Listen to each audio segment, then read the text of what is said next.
की एक म्हण है, चादर लगी फटने खैरात लगी बटने।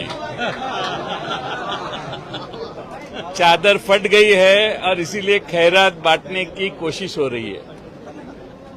यांना खात्री झालेली आहे की काही झालं तरी आता आपला पराभव आहे आणि म्हणून हा शेवटचा प्रयत्न सरकारने करून बघितला आहे आणि हाही प्रयत्न फक्त 3 महिन्यासाठी आहे, कारण 2.5-3 महिन्यानंतर आचारसंहिता लागणार आणि म्हणून या अर्थसंकल्पात घोषणा करत असताना पुढचे 2-2.5 महिनेच आपण सरकारमध्ये आहोत, तेवढे पैसे वाटप करायचे आहेत, बाकीचे नंतरचे नंतर निर्माण करायची शक्यता आहे। पण विनोदाचा भाग जाऊ दे, पण या महाराष्ट्राच्या जनतेची दिशाभूल करणारा हा अर्थसंकल्प एवढं नक्की।